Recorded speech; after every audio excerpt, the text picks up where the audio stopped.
आता पाहूयात पुढची बातमी। महायुतीचे नाशिकचे उमेदवार हेमंत गोडसे यांनी छगन भुजबळ यांची भेट घेतली। गोडसे भुजबळ फार्मवरती दाखल झाल्यानंतर त्यांना काही मिनिटं वेटिंगवरती ठेवून भुजबळ गोडसेंना भेटले आणि या भेटीमागचं कारण महत्त्वाचं आहे। गोडसेंच्या प्रचारामध्ये भुजबळांचा फोटो नव्हता, त्यावरून टीका झाल्यावरती त्यांचा फोटो टाकण्यात आला। मात्र त्यामुळे काही ओबीसी मतदार आणि भुजबळांचे समर्थक नाराज झाले होते। स्वतः भुजबळ देखील गोडसेंच्या प्रचारापासून दूर राहिले।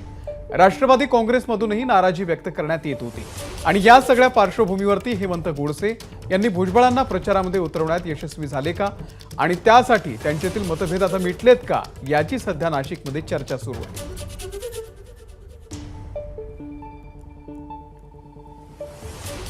उमेदवाराचा जे एक थोडंसं अशी एक प्रथा आहे की काही वेगवेगळ्या पक्षाच्या लोकांना कार्यालयामध्ये जाऊन भेटी देणं, त्याप्रमाणे ते आलेले होते आणि आमचे सगळे कार्यकर्ते जे आहेत, जिल्हाध्यक्ष, शहराध्यक्ष, महिला, युवा वगैरे सगळे, मागासवर्गीय जे आमचे जे काही फ्रंटल ऑर्गनायझेशन्स आहेत ते सगळे लोक होते, युवक वगैरे।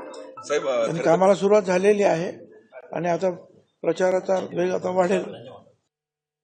महायुतीचे भुजबळ साहेब ज्येष्ठ नेते आहेत, म्हणून आज आपण त्यांची भेट घेऊन आपल्या सर्वच महायुतीच्या सर्वच जे मित्रपक्ष आहेत अशा सर्वच मित्रपक्षांच्या नेत्यांशी भेटून त्यांनी त्यांचे सर्वच पदाधिकाऱ्यांनी त्या ठिकाणी सहभागी व्हावं यासाठी आपण विनंती केलेली आणि त्यांनी तशा सूचना सर्व पदाधिकाऱ्यांनी त्या ठिकाणी केल्या। एबीपी माझा, उघडा डोळे बघा नीट।